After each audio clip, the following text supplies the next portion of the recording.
There are moments in life that change everything.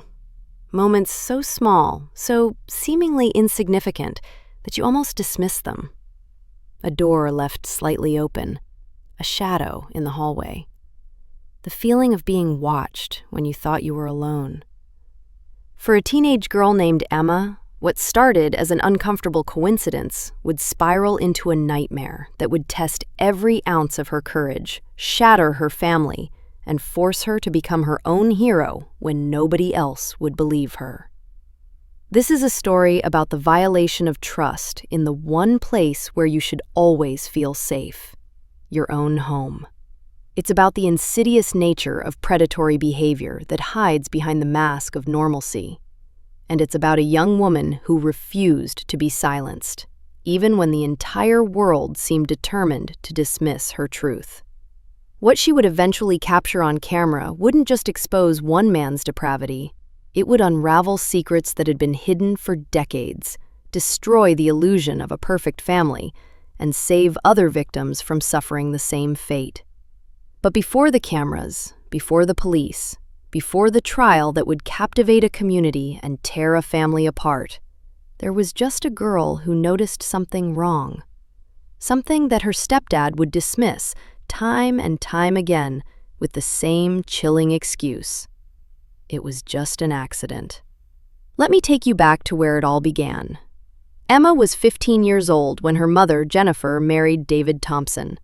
It had been just the two of them for so long, Emma and her mom against the world, ever since her biological father had walked out when she was only 6. Jennifer had worked double shift as a nurse to keep them afloat, and Emma had grown up fast, learning to be independent, to cook her own meals, to handle her homework without much supervision. They were close. Not just mother and daughter, but best friends. They had their own inside jokes, their Friday night pizza and movie tradition, their shared understanding that they'd survive the hard times together. Then David came along. At first, Emma wanted to be happy for her mom. God knows Jennifer deserved happiness after years of struggling alone. David seemed nice enough. He had a stable job as a regional sales manager, a friendly smile, and he treated Jennifer well in those early dating months. He brought flowers, remembered anniversaries, made her mother laugh in a way Emma hadn't heard in years. He was attentive, thoughtful, almost too perfect. When he proposed after just 8 months of dating, Jennifer said yes without hesitation, and Emma tried to push down the small voice in her head that whispered, "This is too fast." The wedding was small, intimate, just close family and a few friends at a bed and breakfast upstate. Emma wore a lavender dress and stood beside her mother, forcing a smile that she hoped looked genuine. David's vows were beautiful, poetic even, promising to protect and cherish Jennifer, to be a father figure to Emma, to make their house a home. Everyone cried. Everyone except Emma, who felt a strange hollowness in her chest that she couldn't quite explain. "You're just adjusting," her mother had told her later that evening, squeezing her hand. "Change is hard, sweetie, but David's a good man. He wants to be there for us, for you." Emma nodded and said all the right things, because what else could she do? Her mother looked so happy, so relieved to have found stability and companionship again. Emma didn't want to be the difficult teenager, the resentful stepdaughter who couldn't accept her mother's new relationship. So she pushed her discomfort aside and told herself to give David a chance. They moved into David's house 3 weeks after the wedding. It was bigger than their old apartment, a 2-story colonial in a quiet suburban neighborhood with actual bedrooms instead of Emma having to sleep on a pull-out couch in the living room. David had set up a room for her on the 2nd floor, painted a soft blue with new furniture and a desk for her homework. It should have felt like an upgrade. It should have felt like a fresh start. But from the very first week, something felt off.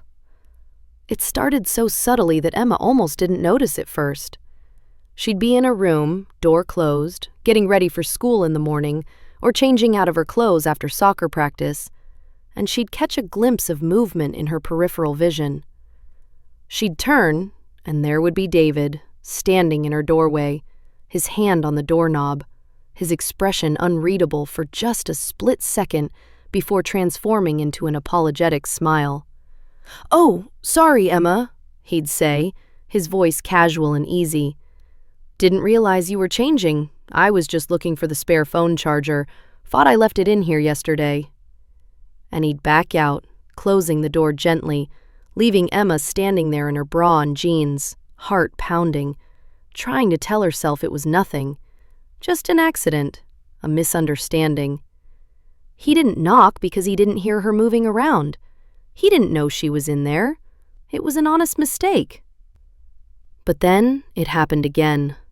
3 days later, Emma was getting dressed after a shower, standing in her room in just a towel, and the door opened without warning.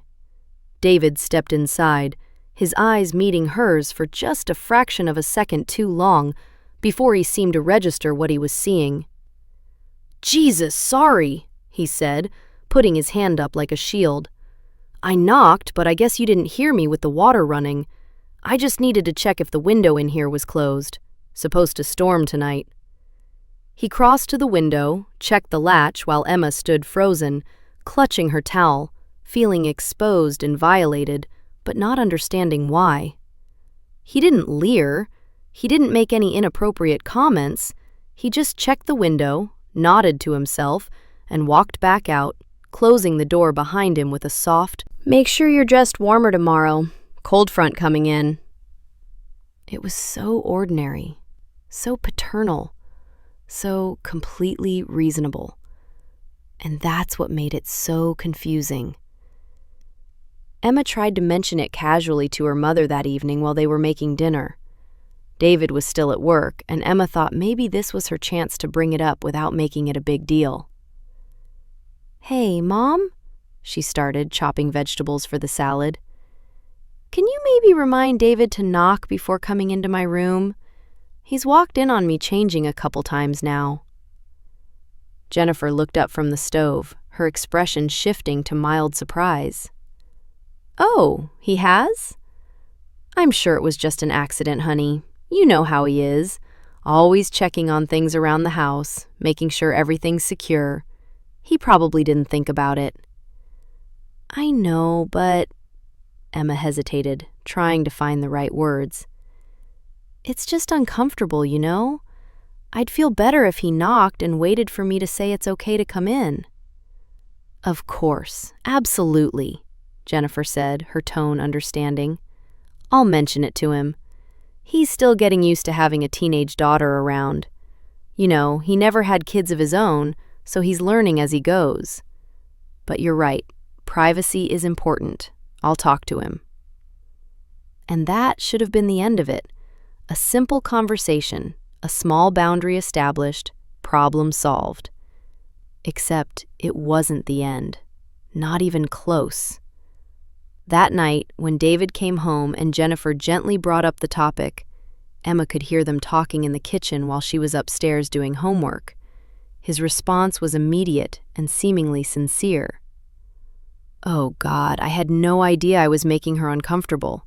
His voice carried up the stairs, tinged with what sounded like genuine remorse.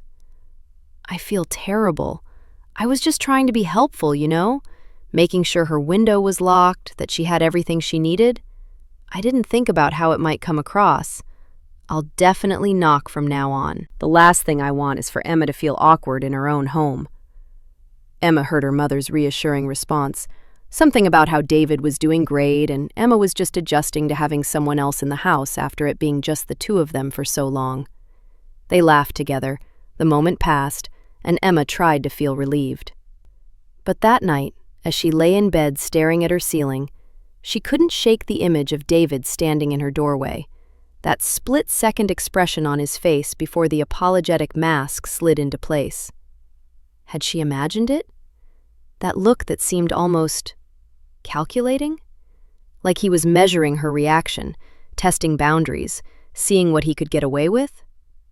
She told herself she was being paranoid. David had apologized. He'd promised to knock. Her mother had handled it. Everything was fine. But deep down, in a place she didn't want to acknowledge yet, Emma felt the first stirrings of genuine fear. Over the next 2 weeks, David was true to his word, sort of. He did knock. But here's the thing about predators. They're patient. They adapt. They find new ways. David started knocking, yes, but he wouldn't wait for Emma to respond. He'd knock twice, quickly, and then immediately open the door, as if the knock itself was just a formality, a warning rather than a request for permission. Emma would hear the rapid tap-tap and barely have time to shout, "Wait!" before the door was already swinging open. "Oh, were you in the middle of changing?" David would ask, as if surprised every single time, even though it was becoming a pattern. "Sorry, I thought you said come in, just needed to grab something real quick." Or he'd knock, wait about 2 seconds, and then call out, "Emma, you in there?" while simultaneously turning the doorknob, giving her barely any time to respond before he was already stepping inside. It was technically following the rule. He was knocking, but he was subverting the entire purpose of knocking, to wait for permission to enter. And Emma realized with growing dread that this was intentional. He was creating plausible deniability while continuing to violate her privacy in a way that he could always explain away. Emma started changing in the bathroom. It seemed like the obvious solution, a room with a lock, a place where she could have actual privacy. But even that became complicated. She'd be in the bathroom, door locked, getting dressed after her morning shower, and David would try the handle. When it didn't open, he'd knock. "Emma, you almost done in there? I really need to use the bathroom." "There's another bathroom downstairs," she'd call back, her voice sharper than she intended. "I know, but I left my allergy medication in the cabinet in there. Pollen count is really high today. Can you just hand it to me real quick?" And what was she supposed to say to that? No, suffer through your allergies? She'd wrap herself in a towel, crack the door open just enough to pass him the medication, and every time he'd lean in just a little too close, his eyes traveling down just a little too deliberately before he'd take the bottle and say, "Thanks, sweetheart. Sorry to interrupt." The word sweetheart started to make her skin crawl. At school, Emma tried to act normal. She hung out with her friends, Jess and Morgan, girls she'd known since middle school, and tried to laugh at their jokes about teachers and boys and weekend plans. But she felt disconnected, like she was watching her life from outside her body. She'd catch herself spacing out in class, thinking about whether she'd remembered to close her bedroom blinds, whether David would have a reason to go into her room while she was at school, what excuse he'd have ready the next time he accidentally walked in on her. Her grades started to slip. Not dramatically. Emma was a good student, the kind who could coast on B's without too much effort, but enough that her English teacher, Mrs. Rodriguez, asked her to stay after class one day. "Is everything okay at home, Emma?" Mrs. Rodriguez asked, her eyes kind behind her glasses. "You seem distracted lately. Not your usual self." Emma opened her mouth to say it, to tell someone, anyone, what was happening. But what would she even say? "My stepdad keeps walking in on me when I'm changing, but he always has an excuse?" It sounded so minor when she tried to put it into words. Not abuse, not assault, just uncomfortable coincidences, a series of accidents. "Everything's fine," Emma heard herself say. "Just adjusting to some changes at home. My mom got remarried recently." Mrs. Rodriguez's expression softened with understanding. "Ah, blended families can be challenging. If you ever need someone to talk to, my door is always open, okay?" Emma nodded and left, feeling like she'd just missed her only chance to tell someone. But what good would it have done? They'd just tell her what her mother had already said, that David was adjusting, that these things take time, that she should give him the benefit of the doubt. Meanwhile, at home, the incidents continued. David started having reasons to be upstairs more often, always during times when Emma might be changing. He'd come home from work right when Emma usually got back from soccer practice, timing that would bring him upstairs to change out of his work clothes at exactly the same moment Emma would be in her room doing the same thing. He'd forget to close her bedroom door all the way when he walked past it in the morning, leaving it open just a crack, just enough that Emma would notice and have to get up to close it, wondering if he'd been standing there watching while she slept. The shower became a source of particular anxiety. Emma realized that David had started showering at different times than he used to, not in the evening anymore, but in the morning, right after Emma. She'd finish her shower, wrap herself in a towel, and step out of the bathroom to find David standing in the hallway, seemingly waiting his turn. "Morning," he'd say brightly, as if it was completely normal to be standing right outside the bathroom door instead of waiting in his own bedroom. "Didn't want to interrupt your shower, so I figured I'd just wait out here." He'd brush past her, close enough that she could smell his cologne, and Emma would practically run to her bedroom, her skin crawling with the feeling of his eyes on her back. She started timing her showers differently, waking up earlier, trying to finish before David was even awake.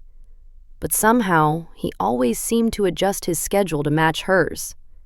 If she showered at 6 instead of 7, suddenly David was awake at 6. If she waited until he left for work and showered after he was gone, he'd forget something and come back home, always right when she was stepping out of the bathroom. It was like he was tracking her movements, learning her patterns, making sure he was always in position to catch her at her most vulnerable moments. Emma started wearing more clothes around the house, sweatpants and hoodies instead of shorts and tank tops, even in the summer heat.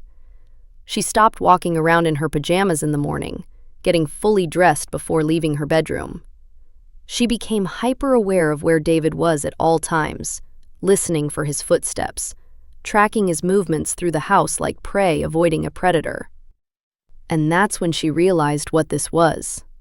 She was living like prey. One evening, about 6 weeks after they'd moved into David's house, Emma's mother went to visit her grandmother in the nursing home, something she did every Thursday evening. It was the first time Emma had been alone with David for an extended period, and the entire day leading up to it, she felt a sense of growing dread. "I should only be gone a couple hours," Jennifer said, kissing Emma on the forehead. "There's leftover lasagna in the fridge for dinner. David's working late, so you'll have the house to yourself for a bit. Call me if you need anything, okay?" But David didn't work late that night. Emma was in her room, door closed and locked. She'd started locking it whenever possible, telling her mother she just wanted privacy to change and do her homework, when she heard the front door open downstairs. Her whole body tensed. She checked her phone. 6:47 p.m. David wasn't supposed to be home until after 8. She heard him moving around downstairs, the familiar sounds of him taking off his shoes, hanging up his keys, opening the refrigerator. Normal sounds that somehow felt sinister in her mother's absence. Emma stayed very still, barely breathing, hoping he'd stay downstairs, that he'd make himself dinner and watch TV and forget she was even up here. Then she heard his footsteps on the stairs. Her heart started pounding so hard she could hear it in her ears. The footsteps came closer, down the hallway, stopping right outside her door. Emma stared at the doorknob, watching for any sign of movement, her phone clutched in her hand, ready to— what? Call her mother? Call the police and say what exactly? My stepdad is standing outside my room? There was a knock. But this time, something was different about it. It was slower, more deliberate, almost like he knew she was sitting there, terrified, and he was enjoying it. "Emma?" David's voice came through the door, casual and friendly. "You in there?" She didn't answer. Maybe if she stayed quiet, he'd think she was sleeping or out with friends. Maybe he'd just go away. The doorknob turned. Thank God she'd locked it. The handle rattled once, twice, as David tried to open the door and found it locked. Emma, why is your door locked? His voice had changed. No longer casual.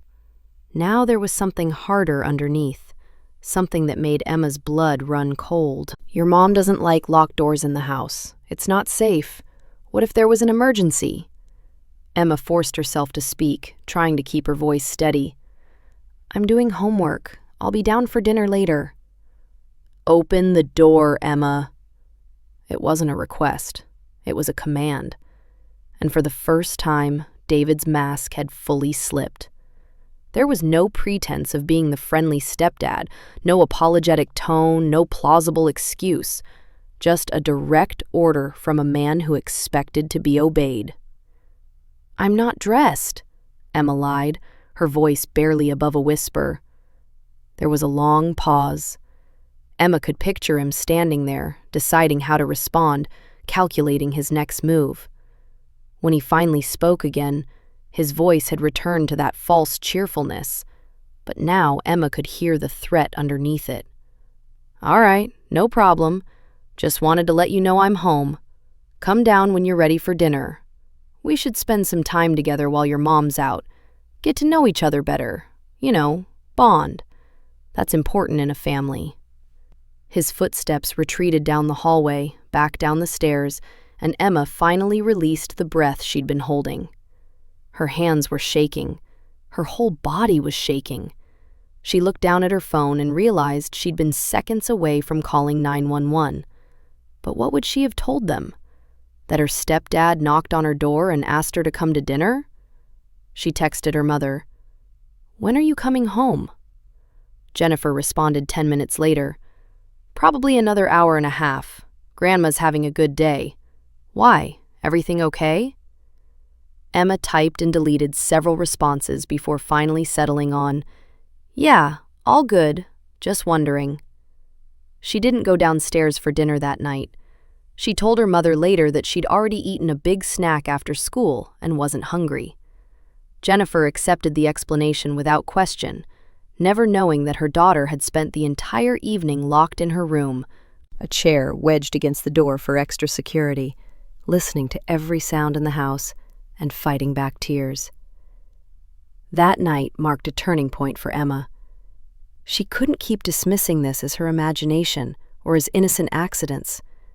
David's behavior was calculated, predatory, and escalating. The accidental intrusions weren't accidents at all. They were tests, boundary violations designed to make her doubt her own instincts and feel powerless to stop him. She tried one more time to talk to her mother, choosing a moment when they were alone in the car, driving back from the grocery store. David wasn't there to overhear, to spin the conversation, to play the victim. "Mom, I need to talk to you about David," Emma started, her voice serious enough that Jennifer glanced over at her with concern. "What about him, honey?" "He keeps walking in on me. When I'm changing, when I'm in the bathroom, when I'm in my room with the door closed. And I know he says they're accidents, but—" Emma took a deep breath, forcing herself to continue. "I don't think they are. I think he's doing it on purpose." Jennifer was quiet for a moment, her hands tightening on the steering wheel. When she spoke, her voice was careful, controlled. "Emma, that's a very serious accusation. Are you absolutely sure you're not misinterpreting things? David has been nothing but respectful and kind to us. He loves us. He's trying so hard to make this family work." "I know how it sounds," Emma said desperately. "But Mom, I'm not imagining this. He walks in without waiting for permission, even after you told him to knock. He always has an excuse, but it's happening too often to be coincidental. And the other night, when you were at Grandma's, he got weird when he found out I'd locked my door. Like, really weird. His whole tone changed."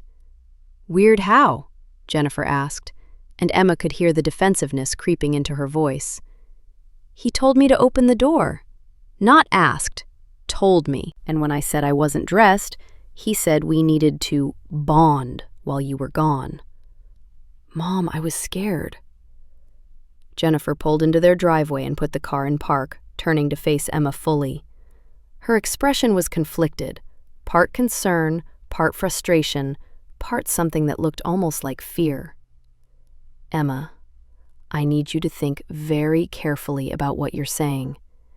David has uprooted his entire life to build a family with us. He's been patient with the adjustment period, he's been generous and supportive, and now you're suggesting he's some kind of, what, predator? Do you have any idea how that sounds?" "I know how it sounds," Emma's voice cracked.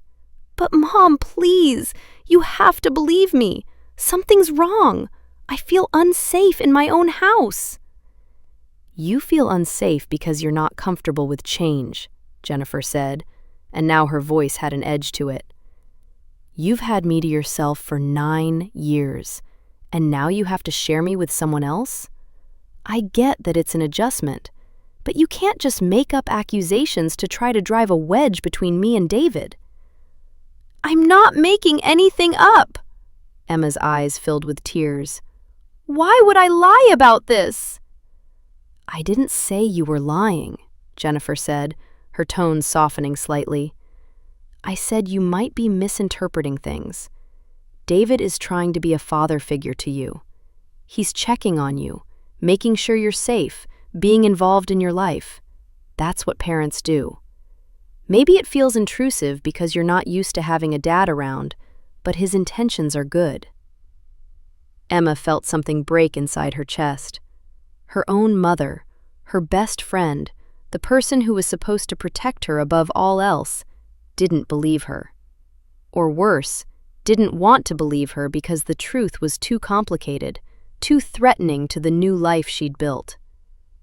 "Fine," Emma said quietly, wiping her eyes. "Forget I said anything." "Emma, don't be like that." "I said forget it."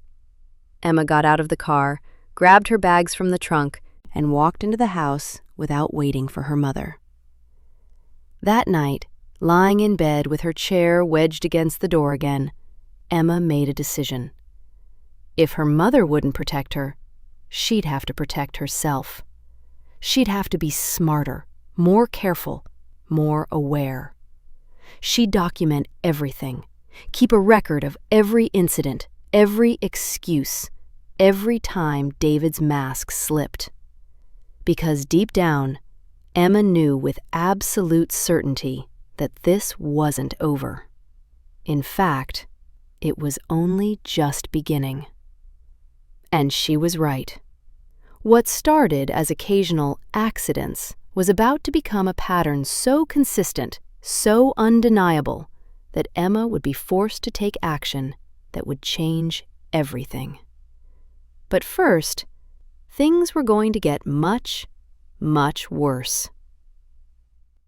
Over the next several weeks, David's behavior shifted in subtle but unmistakable ways. It was as if Emma's conversation with her mother and Jennifer's subsequent dismissal of her concerns had given him permission to escalate. He'd tested the boundaries, found them weak, and now he was pushing further. The accidents became more frequent. What had been once or twice a week became almost daily. Every morning when Emma was getting ready for school, David seemed to find a reason to come upstairs. He needed something from the linen closet in the hallway, which he'd pass 3 times, lingering each time near Emma's partially open door. He'd suddenly remember he needed to check the thermostat, which was right outside her room. He'd decide that morning was the perfect time to replace the air filter in the vent, in her room, of course.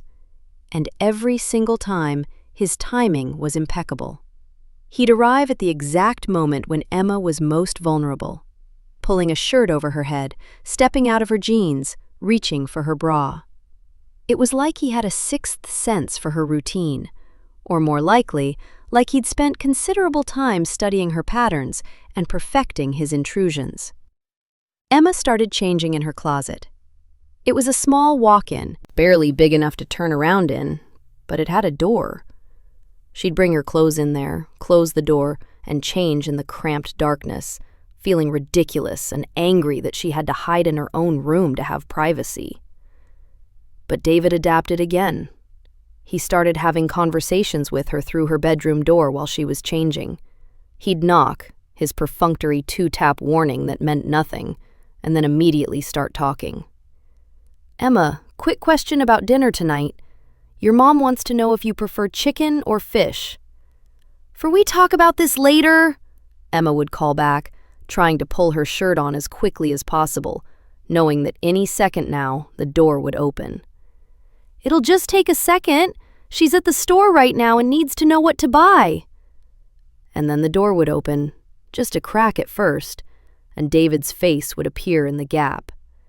He'd position himself so he could see into her room, not far enough inside to be blatant, but enough that if she was in his line of sight, he'd have a clear view. "I'm changing!" Emma would shout, grabbing whatever was nearby to cover herself. "Oh, sorry. I thought you said come in." The same excuse. Every time. "So, chicken or fish?" "I don't care. Just close the door." He'd apologize again, close the door, but the damage was done. Emma's sense of safety, her right to privacy, her dignity, all violated in dozens of small ways that added up to a crushing weight of constant anxiety. She started getting dressed before dawn, while David was still asleep. She'd wake up at 5 a.m., tiptoe to the bathroom, shower as quickly and quietly as possible, and be fully dressed before David's alarm went off at 6:30. It meant she was exhausted, surviving on 5 or 6 hours of sleep a night, but at least she could avoid those morning intrusions. Except then, David started waking up earlier too. Emma would be in the shower at 5:15, and she'd hear his footsteps in the hallway outside. He'd pace back and forth, waiting for her to finish. She'd stand under the water, frozen, knowing he was out there, trying to shower as fast as humanly possible, while also dreading the moment she'd have to step out and face him. When she'd finally emerge, wrapped in her towel and trying to make a dash for her bedroom, David would be right there. "Morning, early bird," he'd say, with that smile that didn't reach his eyes. "Couldn't sleep?" "Just wanted to get an early start," Emma would mumble, not making eye contact, moving past him as quickly as possible. "You know, if you keep taking showers this early, you're going to wake the whole house. Maybe try showering at night instead?" It was a suggestion, just friendly advice from a concerned stepdad. But Emma heard the real message underneath. "I know you're trying to avoid me, and it won't work." At school, Emma's friends started noticing the changes in her. She was withdrawn, jumpy, always checking her phone, always in a hurry to get home, though not because she wanted to be there, but because she needed to make sure she got to her room before David got home from work. "Are you okay?" Jess asked one day at lunch, putting a hand on Emma's arm. "You seem really stressed lately." "I'm fine," Emma said automatically. "Just a lot of homework." "It's not just homework," Morgan added, exchanging a concerned glance with Jess. "You've been weird for weeks. Did something happen? Are things okay with your new stepdad?" Emma froze. This was her chance. Her friends were asking. They were concerned. They might actually believe her. But what would she tell them? The truth sounded so minor when broken down into individual incidents. "He walked in while I was changing. He stands outside the bathroom. He comes into my room without waiting for permission." None of it sounded like abuse. It sounded like mild inconvenience, like she was being dramatic, like maybe she just didn't like her stepdad and was making mountains out of molehills. "Things are fine," she heard herself say. He's nice. I'm still getting used to him being around, that's all." Jess and Morgan looked skeptical, but they didn't push. Emma hated herself for lying to them, but what choice did she have? She'd already tried telling her mother, and that had gone nowhere. Telling her friends would just make her look unstable, dramatic, attention-seeking, all the things her mother had implied she was being. So Emma kept it to herself and tried to develop strategies to protect herself. She started keeping a detailed log on her phone. Not that she knew what she'd do with it, but it made her feel slightly less powerless. Every time David intruded, she'd note the date, time, and what excuse he'd used. She'd take screenshots of her text messages with her mother, documenting her attempts to communicate the problem. October 3rd, 7:12 a.m. David entered my room while I was changing. Excuse? Looking for his watch. Thought he left it in here yesterday. His watch was on his wrist. October 5th, 6:45 p.m. David tried my bathroom door while I was showering. When I didn't answer, he waited in the hallway. When I came out, he said he just wanted to make sure I hadn't fallen and hurt myself because I was taking so long. October 8th, 3:30 p.m. David home early from work again. Came into my room without knocking while I was changing after soccer practice. Excuse? Heard a weird noise. Wanted to make sure everything was okay. There was no noise. The log grew longer, the incidents more frequent. Emma started to notice that David was escalating in other ways too. When they were alone, his tone would shift. The friendly stepdad persona would crack, and something darker would show through. One afternoon, Emma was in the kitchen making a snack when David came home from work. Jennifer was still at the hospital, working a double shift, and wouldn't be home for hours. "Hey there," David said, setting his briefcase down and loosening his tie. "Just us tonight. Your mom's working late." "I know," Emma said, not looking up from the sandwich she was making. "You've been pretty distant lately," David continued, moving closer. He leaned against the counter beside her, close enough that Emma had to stop what she was doing and step back. "Everything okay? You seem tense." "I'm fine." "Are you sure? Because your mother's worried about you.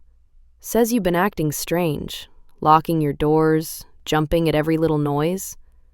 Is there something going on that I should know about?" Emma finally looked at him, and what she saw in his eyes made her stomach turn. He was testing her, seeing if she'd dare to confront him directly, here, now, with no witnesses. "I just like my privacy," she said carefully. "Privacy is important," David agreed, his voice low and measured. "But you know what else is important? Family, trust, respect.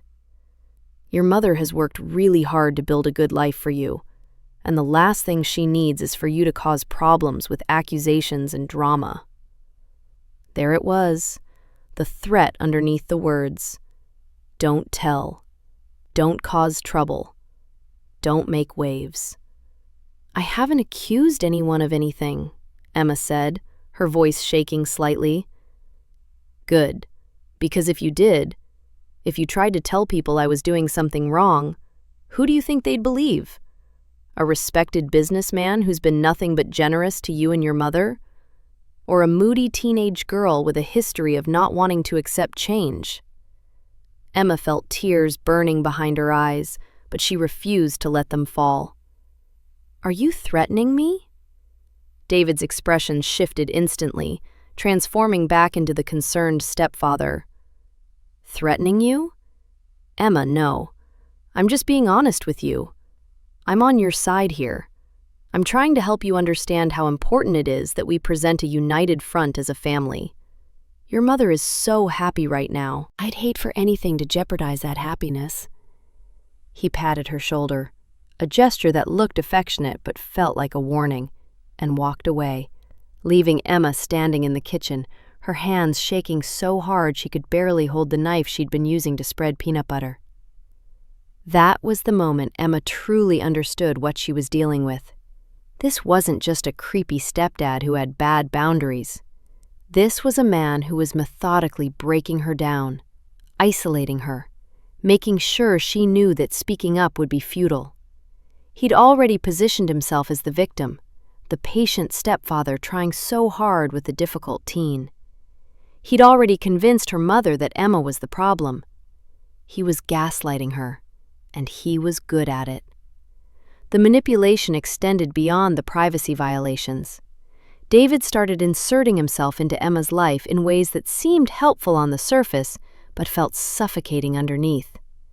He'd offer to drive her to soccer practice, even though she usually got a ride with Jess's mom. He'd check her homework, claiming he just wanted to help, but really he was monitoring what she was doing, who she was talking to, what she was writing. He convinced Jennifer that Emma needed screen time limits, for her own good, of course, because she was spending too much time on her phone and her grades were slipping. Jennifer agreed, and suddenly David was the one who controlled when Emma got her phone back each evening. He'd make her hand it over at dinner, and he'd return it before bed, and Emma couldn't shake the feeling that he was going through it during those hours, reading her messages, checking her photos, looking for any evidence that she was talking about him. She started deleting conversations with her friends. She stopped writing in the Notes app on her phone where she'd been keeping her log of incidents, afraid David would find it. Instead, she started writing everything down in a physical notebook that she kept hidden in a box of tampons in her closet, the one place she figured David wouldn't look. But even that didn't feel safe enough. Emma became hyper-vigilant, constantly on guard, reading meaning into every glance, every comment, every accidental touch. David had a way of brushing against her when he passed her in the hallway, never blatant enough to be called out, but enough to make her uncomfortable. He'd put his hand on her lower back when guiding her through a doorway, just a little too low to be paternal. He'd compliment her appearance in ways that felt inappropriate. "That shirt looks really good on you, Emma. Really brings out your figure." And then act confused if she seemed uncomfortable, as if she was reading something sexual into an innocent compliment. The worst part was watching her mother fall deeper under David's spell. Jennifer had been alone for so long, struggling so hard to provide for Emma, that now she was just so grateful to have found someone who seemed stable and caring. She defended David constantly, made excuses for him, reframed Emma's concerns as teenage rebellion. "You used to be so happy," Jennifer said to Emma one evening, her voice tinged with disappointment. "Now you're always sulking in your room. You barely talk to us at dinner. You act like being part of this family is some kind of burden. What happened to you?" "What happened to me?" Emma wanted to scream. "Your husband happened to me." But she couldn't say that. She'd already tried, and it had gone nowhere. "I'm just tired, Mom," she said instead. "School's been stressful." "Well, you need to make more of an effort. David's feelings are hurt by how distant you've been. He really wants to connect with you, to be a positive presence in your life, and you're shutting him out. That's not fair to him." Emma bit her tongue to keep from saying what she was thinking. Fair to him? What about what's fair to me? But there was no point. Her mother had chosen her side, and it wasn't Emma's. The pattern continued, relentless and exhausting. David's intrusions became part of Emma's daily reality, something she had to plan around, strategize against, endure. She developed routines designed to minimize her vulnerability.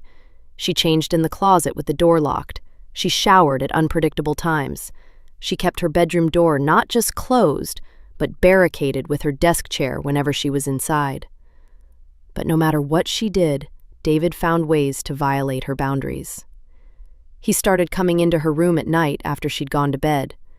She'd be lying there, almost asleep, and she'd hear her door open. She'd freeze, not knowing what to do. Pretend to be asleep? Confront him? Scream for her mother?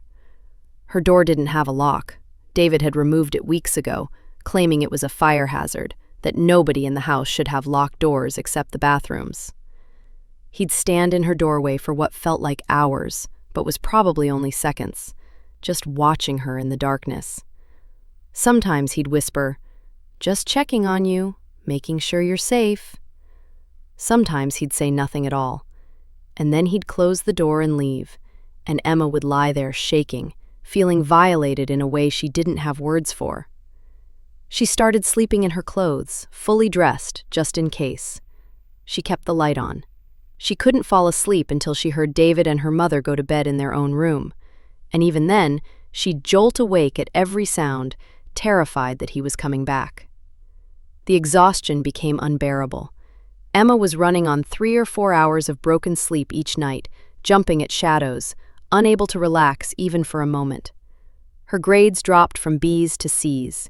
She quit soccer, told her coach she'd lost interest, but really she just couldn't handle the timing anymore, coming home sweaty and needing to shower and change right when David was likely to be home. Her friends noticed her withdrawing and eventually stopped trying to reach out. Jess sent one last text. "If you ever want to talk, I'm here." And Emma never responded. She couldn't explain what was happening, couldn't put it into words that would make sense, couldn't risk anyone telling her she was overreacting or misunderstanding or causing drama. So she isolated herself, exactly the way David wanted her to. Jennifer noticed Emma's changes, but interpreted them all wrong. She saw a rebellious teenager pulling away from her family, not a girl desperately crying out for help in the only ways she knew how. Every attempt Emma made to set boundaries was seen as disrespect. Every time she tried to avoid David, it was framed as her being difficult and ungrateful. "David bought you that new laptop for school and you barely even thanked him," Jennifer scolded after Emma's birthday. "He's trying so hard with you, Emma. The least you could do is meet him halfway." The laptop David had given her was the same one she now suspected had monitoring software on it. She'd caught him on it once, late at night, when he thought she was asleep. She'd come downstairs to get water and seen him in his home office, her laptop open on his desk, his face illuminated by the glow of the screen. She'd frozen on the stairs, watching him scroll through something. Her files? Her browser history? Before quietly backing up the stairs and returning to her room without getting the water she'd come for. After that, she stopped using the laptop for anything personal. She did her homework on it, and that was it. No journals, no searches for help, no looking up terms like stepfather inappropriate behavior or what counts as abuse, because she knew he was watching. The surveillance extended beyond the laptop. Emma started noticing that things in her room were being moved. Small things. A book that had been on her nightstand would be on her desk. A drawer she'd left slightly open would be closed. Her journal, the one she kept hidden in the tampon box, had been moved just slightly, as if someone had taken it out, read it, and tried to put it back exactly how it was, but didn't quite get the placement right. David was going through her things when she wasn't home. She knew it. But she couldn't prove it, and even if she could, who would believe her? Her mother would just say she was being paranoid, that maybe she'd moved things herself and forgotten, that David would never invade her privacy like that. Except he did. Every single day. Emma began to understand something fundamental about psychological abuse. It doesn't have to be loud or violent or even obvious to be devastating. David never hit her. He never explicitly threatened her. He never did anything that would leave a bruise or a mark. But he was systematically dismantling her sense of safety, her autonomy, her sanity.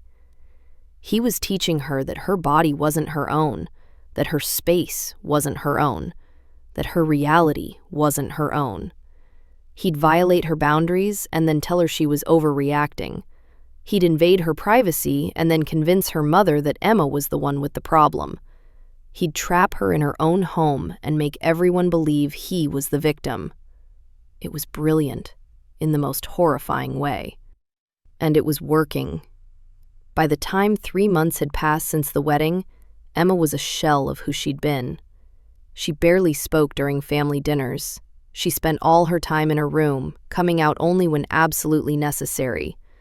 She'd stopped bringing friends over, couldn't bear the thought of David interacting with them, saying inappropriate things, making them uncomfortable too.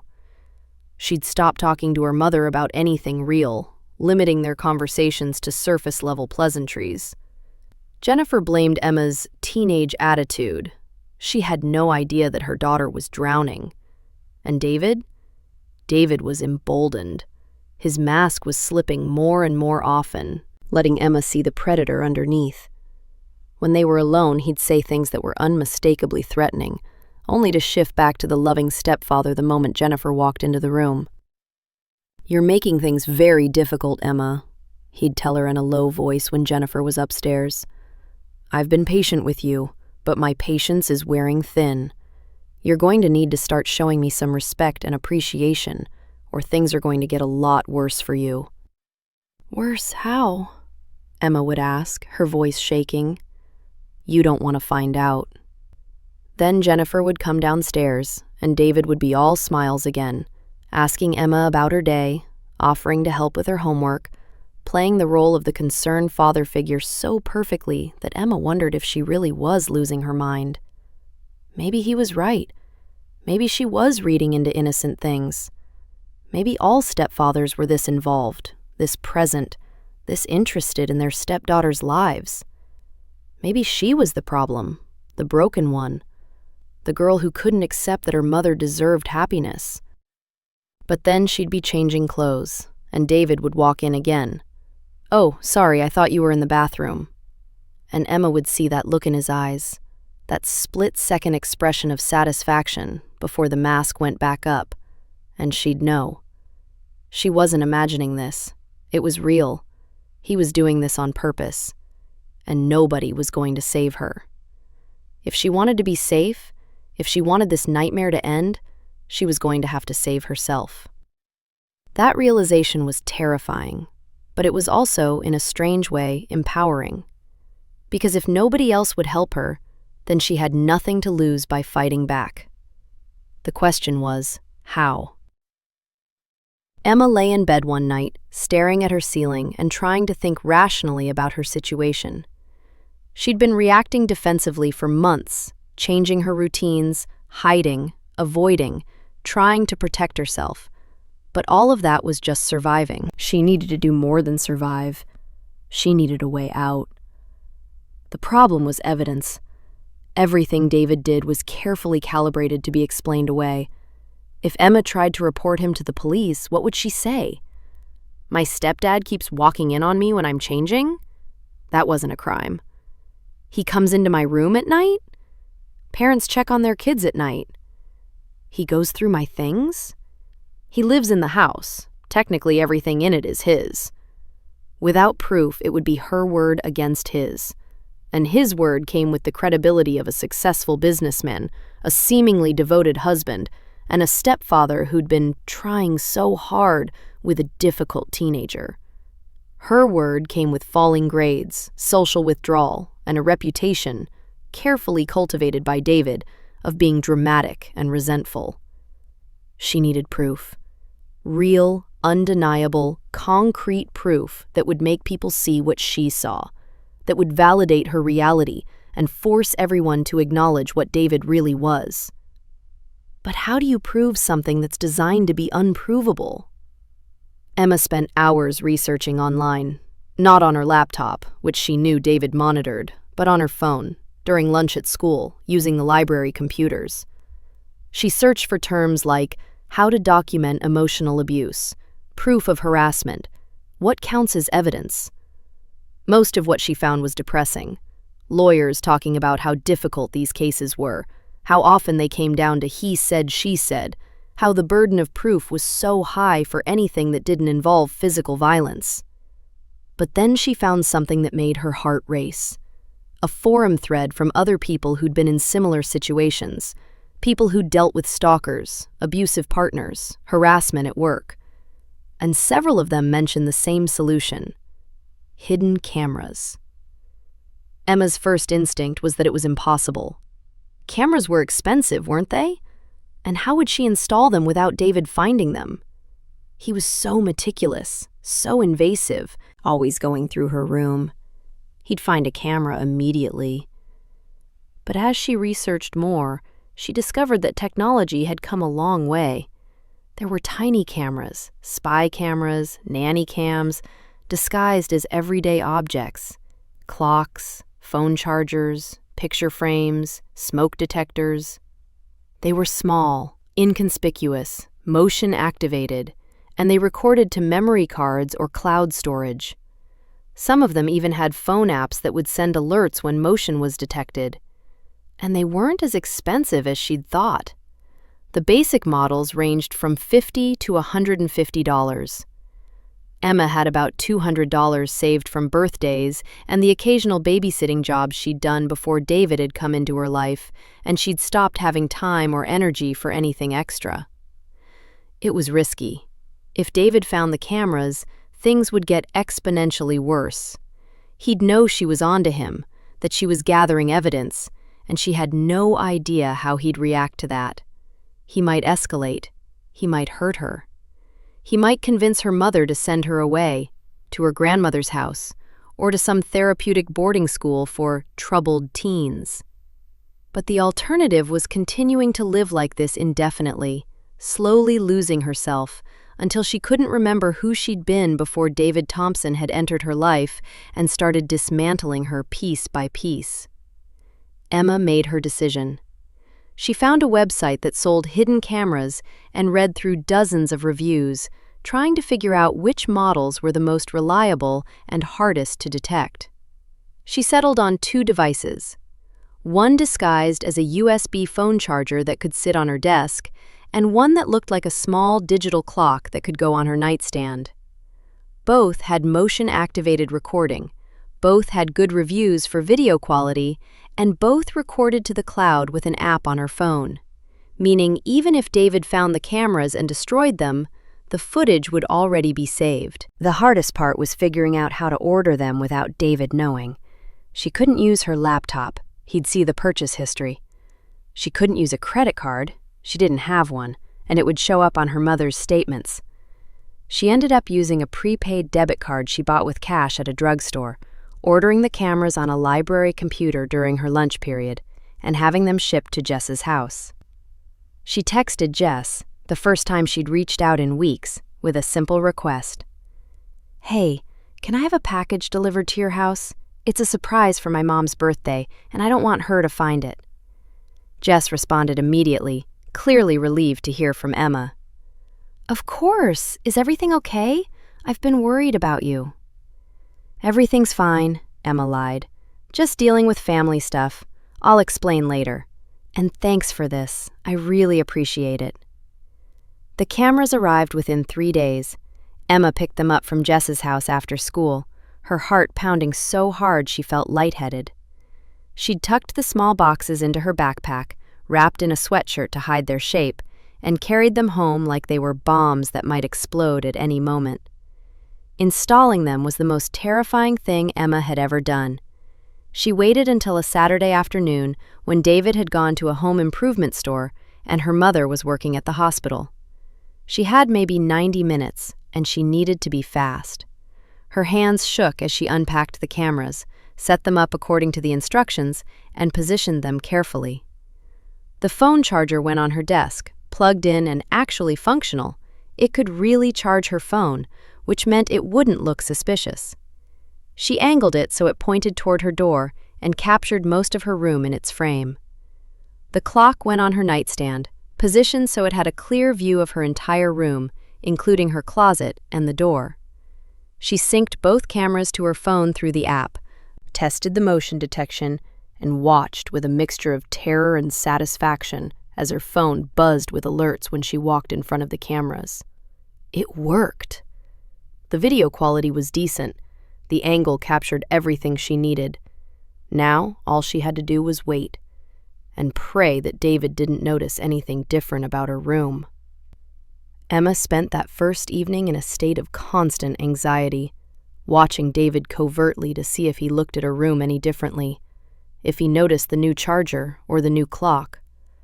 But he seemed oblivious, caught up in telling Jennifer about the lumber he'd bought for some project in the garage.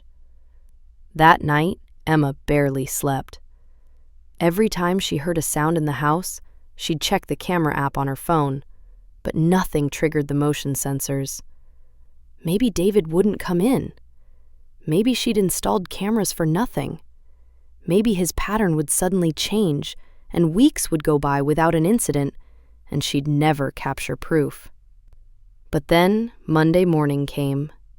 Emma was in her room at 6:45 a.m., having just finished her shower and returned to her room to get dressed. She'd closed her door, not all the way because a fully closed door seemed to trigger David's need to open it, and was pulling on her jeans when she heard footsteps in the hallway. Her body tensed. The footsteps stopped outside her door.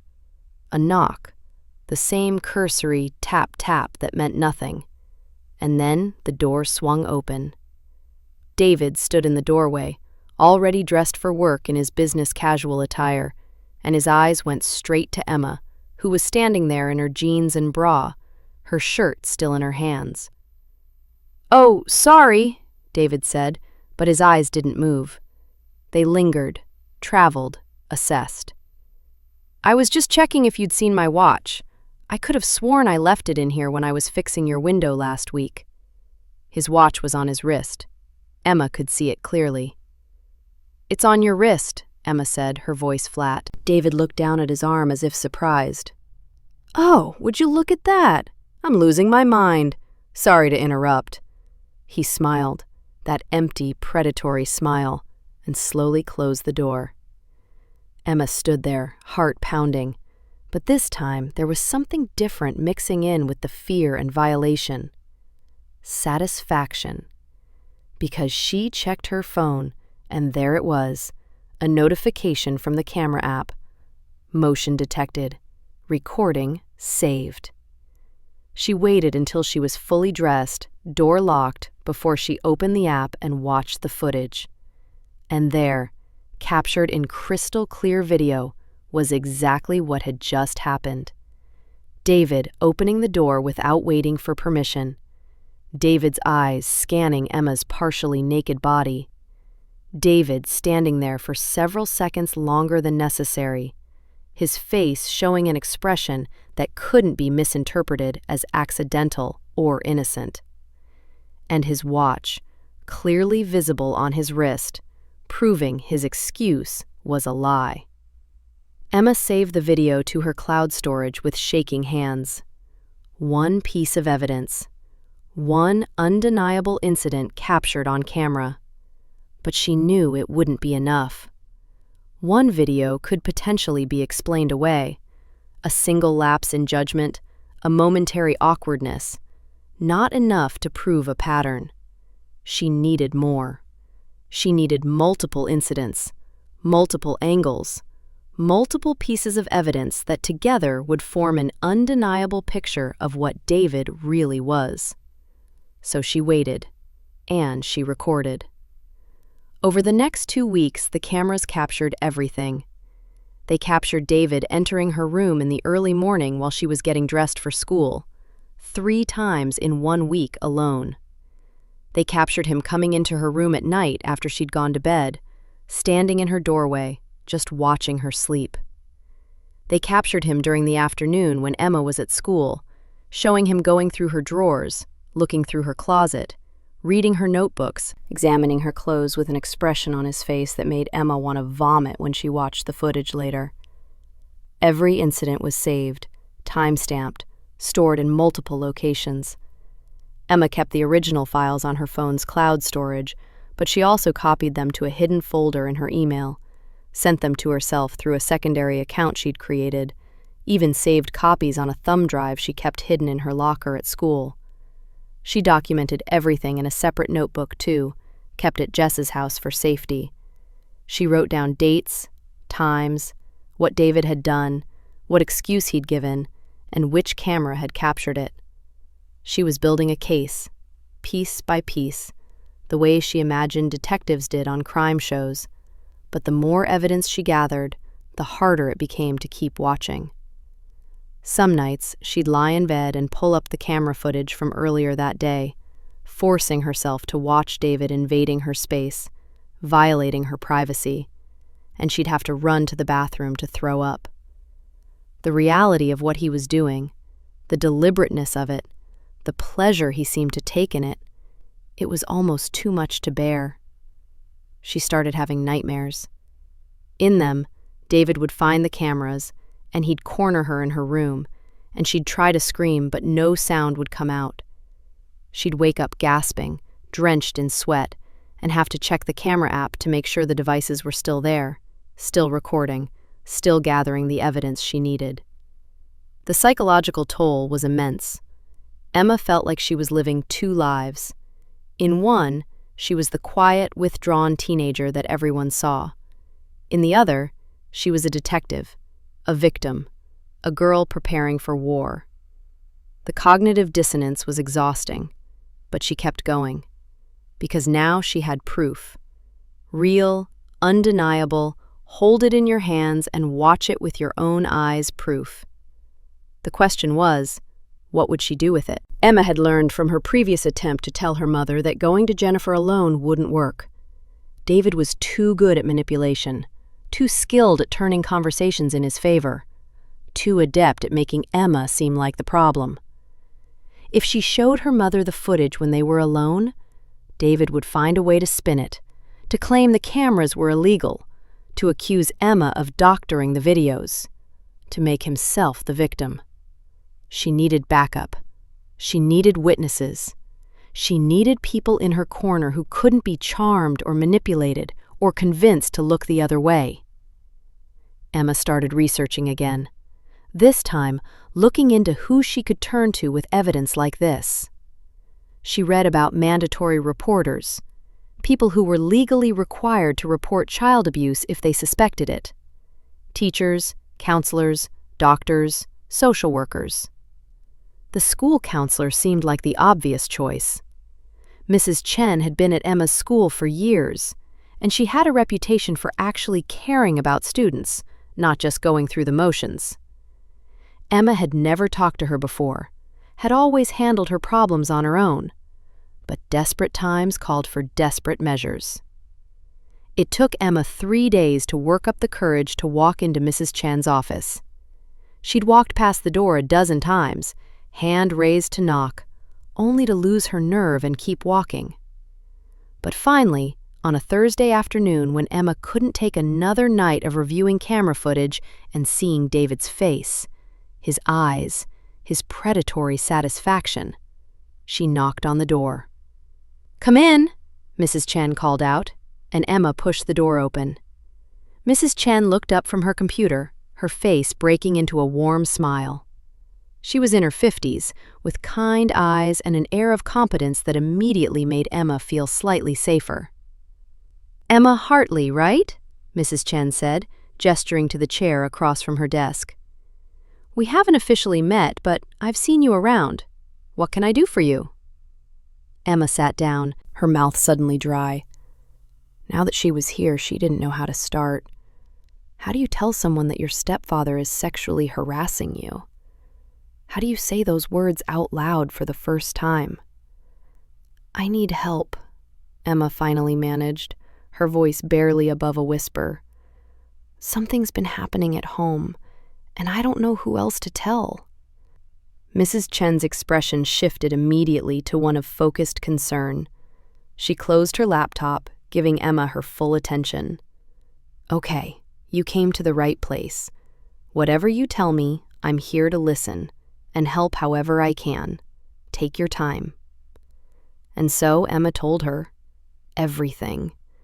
The walking in while she was changing, the accidents that were too frequent to be coincidental, the nighttime intrusions, David's veiled threats, her mother's refusal to believe her. It all came pouring out, weeks and months of fear and violation and isolation, and Emma couldn't stop the tears that streamed down her face as she spoke. Mrs. Chen listened without interrupting, her expression growing more serious with each detail. When Emma finally finished, her voice hoarse from crying, Mrs. Chen leaned forward. "Emma, I am so sorry this has been happening to you. What you're describing is absolutely unacceptable, and none of it is your fault. None of it. Do you understand me? Emma nodded, unable to speak. You mentioned that you've tried to tell your mother and she didn't believe you. That must have been incredibly difficult. She thinks I'm making it up, Emma said, wiping her eyes. Or that I'm misunderstanding. She loves him, and she doesn't want to see what he really is. That happens sometimes, Mrs. Chen said gently. It's hard for people to accept that someone they care about is capable of harm. But that doesn't mean you're wrong, and it doesn't mean you should stop trying to get help. What you're describing is a form of sexual harassment, and depending on some other factors, it could potentially meet the definition of abuse. Hearing someone say those words, sexual harassment, abuse, made something break open in Emma's chest. It was real. She wasn't crazy. This was actually happening, and it had a name. I have proof, Emma said suddenly, pulling out her phone. I installed cameras in my room, and I've been recording everything. I have 2 weeks of footage showing him coming in without permission, watching me change, going through my stuff when I'm not home. I have proof that he's lying about it being accidents. Mrs. Chen's eyebrows rose. You installed cameras? That was incredibly resourceful of you. Can I see some of the footage? Emma pulled up the app and showed Mrs. Chen several of the most damning videos. They watched in silence as David entered Emma's room again and again, his excuses clearly lies, his behavior unmistakably predatory. Mrs. Chen's jaw tightened as she watched, and when Emma put the phone away, the counselor's eyes were blazing with anger. Not at Emma, but at David. This is absolutely unacceptable, Mrs. Chen said firmly. Emma, what you've captured here is clear evidence of harassment and invasion of privacy. With your permission, I need to report this to Child Protective Services and possibly to the police. As a mandatory reporter, I'm legally required to do so when there's evidence of potential abuse. Emma felt a wave of relief so intense it was almost painful. Someone believed her. Someone was taking her seriously.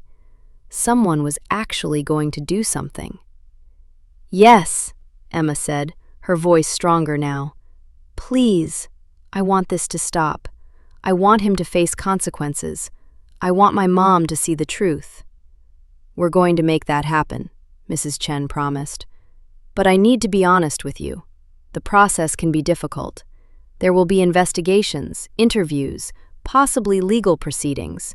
Your stepfather will likely deny everything and may try to discredit you.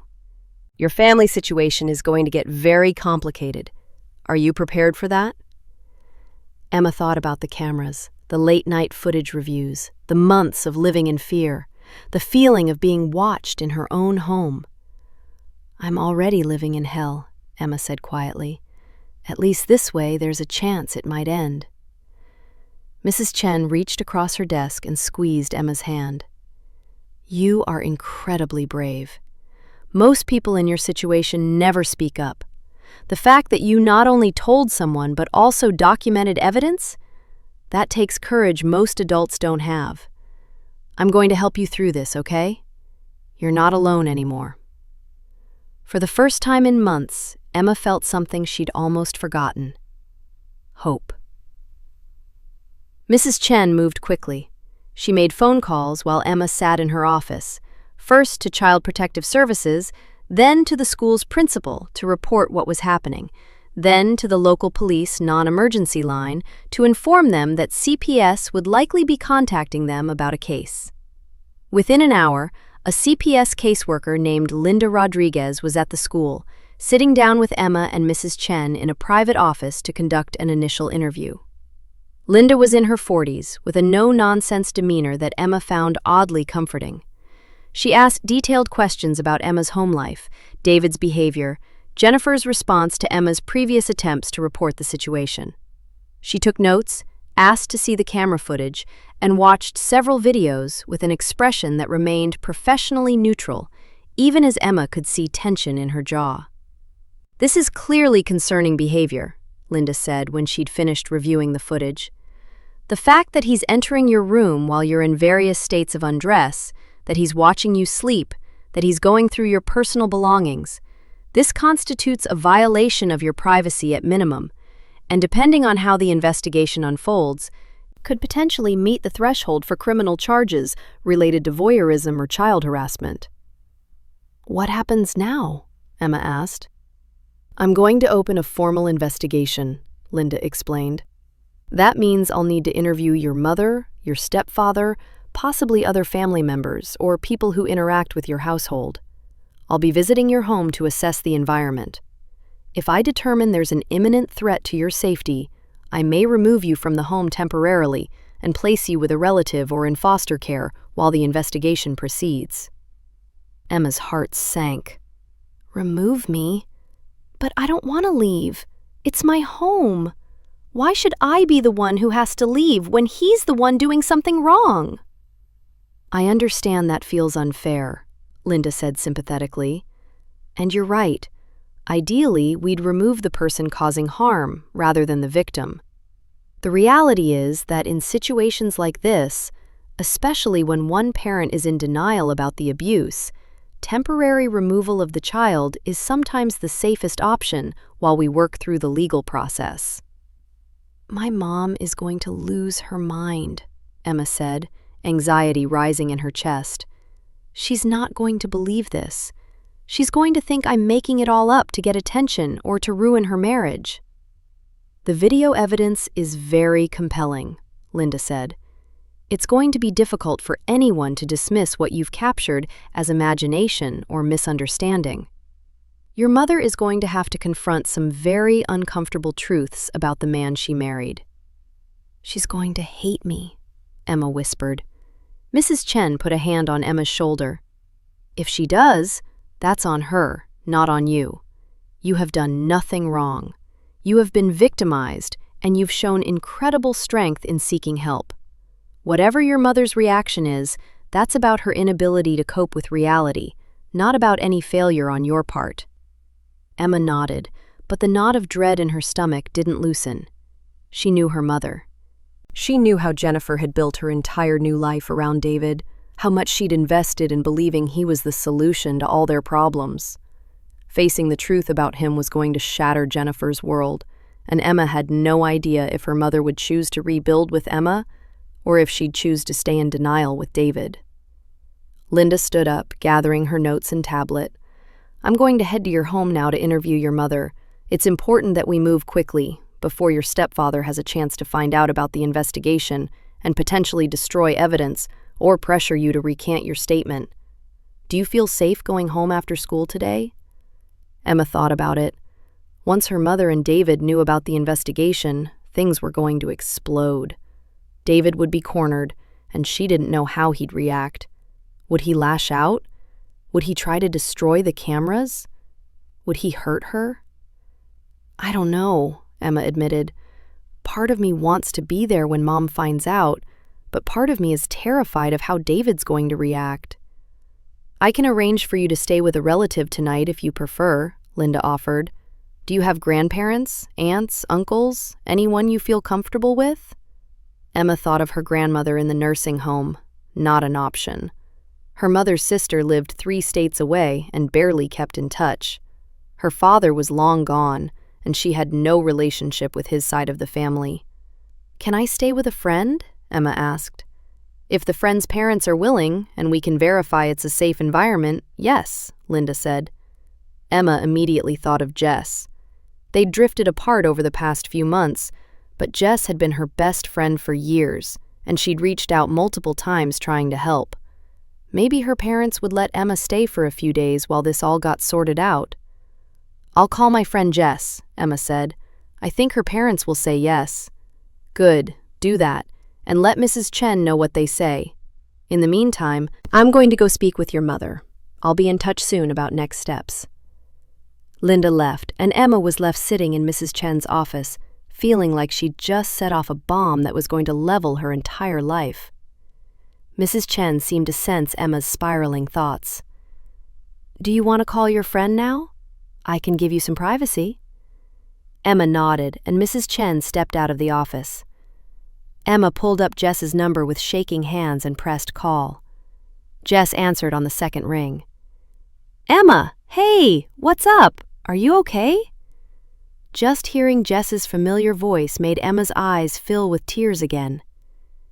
"Hey, I need a huge favor, and I know I haven't been a great friend lately, and you have every right to say no, but—" "Emma, just tell me what's going on," Jess interrupted gently. "You're scaring me. What do you need?" "I need to know if I can stay at your house for a few days, maybe longer. Something's happening with my family, and I can't be at home right now." There was a brief pause, and Emma could hear muffled voices. Jess talking to someone in the background, probably her mom. "Okay, my mom says yes," Jess said. "She wants to know if you're in danger, if she should call someone." "I'm safe right now," Emma said. "CPS is involved. It's a long story, but I promise I'll explain everything. I just need somewhere to go after school today that isn't my house." "Done," Jess said immediately. "Come home with me after school. We've got your back, Emma. Whatever's going on, you've got us." Emma felt another wave of relief. "Thank you. I'm so sorry I've been distant. I'm sorry I shut you out." "We'll talk about it later," Jess said. "Right now, just focus on staying safe. I'll see you at the end of the day, okay?" "Okay, thanks, Jess." Emma hung up and sat there for a moment, trying to process everything that had just happened in the span of 2 hours. She'd told someone. She'd shown the evidence. CPS was involved. There was no going back now. Whatever came next was going to be painful and messy and possibly devastating. But at least she wouldn't be facing it alone anymore. Emma went home with Jess after school that day, and for the first time in months, she felt like she could breathe. Jess's house was warm and familiar, a place where Emma had spent countless sleepovers during middle school, back when her biggest worries were homework and whether her crush liked her back. Now, sitting in Jess's bedroom while Jess's mom made them snacks downstairs, Emma felt the crushing weight of the past few months threatening to suffocate her. "So, are you going to tell me what's happening?" Jess asked gently, sitting cross-legged on her bed across from Emma. "You said CPS is involved. Emma, that's serious. What's going on?" Emma took a deep breath and told her everything. The whole story, from the first accidental intrusion to the cameras she'd installed, from her mother's dismissal to the meeting with Mrs. Chen and the CPS caseworker. Jess listened with growing horror, her eyes wide, occasionally interrupting with, "Oh my God," or, "Emma, I'm so sorry."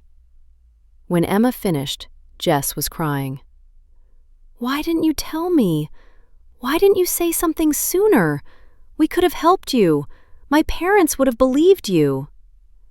"I didn't think anyone would," Emma said, her voice hollow. "It all sounded so minor when I tried to explain it, like I was being dramatic over nothing. And my mom didn't believe me, so I figured nobody else would either." "Your mom should have protected you," Jess said fiercely. "She should have believed you the first time you told her something was wrong. I'm so angry at her right now." "She's going to find out today," Emma said, checking her phone. It was almost 5 o'clock. Linda had said she was going directly to Emma's house after leaving the school. By now, Jennifer would know. By now, everything would be falling apart. As if on cue, Emma's phone lit up with a call from her mother. Emma stared at it, her heart pounding. "Do you want me to answer it for you?" Jess offered. Emma shook her head and accepted the call, putting it on speaker so Jess could hear too. "Emma?" Jennifer's voice came through, and it was shaking, whether with anger or fear or grief, Emma couldn't tell. "Where are you? Why aren't you home? I just had a social worker show up at our house with the most insane accusations I've ever heard in my life, And she said you're the one who reported David. Please tell me this is some kind of misunderstanding." "It's not a misunderstanding, Mom," Emma said, her voice steadier than she felt. "Everything I told that social worker is true. Everything I tried to tell you months ago is true. David has been violating my privacy, walking in on me when I'm changing, coming into my room at night. I have proof now. Video proof." "Video proof? Emma, what are you talking about?" Jennifer's voice rose. "Did you put cameras in your room? Without telling us? Do you have any idea how illegal that is? How invasive?" "Invasive?" Emma's own voice rose to match her mother's. "Mom, he's been invading my privacy for months. He goes through my things when I'm at school. He watches me sleep. He comes into my room when I'm half naked and makes up excuses about looking for things that are already in his hands. I needed proof because you wouldn't believe me." "I don't believe this," Jennifer said, and now she was definitely crying. "David has been nothing but good to us. He's provided for us. He's been patient with you even when you've been difficult and disrespectful. And this is how you repay him? By making up these sick accusations and involving the authorities?" "I'm not making anything up," Emma shouted. "Why won't you believe me? Why do you believe him over your own daughter?" "Because none of this makes sense," Jennifer shot back. "If David was really doing what you're claiming, why would you wait months to tell anyone? Why would you secretly install cameras instead of coming to me again? This feels like a setup, Emma. Like you're so determined to break up my marriage that you've fabricated evidence." "I can't believe this," Emma interrupted, her voice breaking. "You're actually going to defend him, even now, even with video evidence. You're choosing him over me." "I'm not choosing anyone," Jennifer protested. "I'm trying to understand what's happening. Where are you? Come home so we can talk about this like a family." "David's there, isn't he?" Emma asked. There was a pause. "Yes, he's here. He has a right to be here. This is his house." "Then I'm not coming home," Emma said firmly. "I don't feel safe around him, and I'm not going to put myself in a situation where he can manipulate me or threaten me or—" "Threaten you? Emma, listen to yourself. You sound paranoid, unstable. David would never hurt you. He's devastated by these accusations.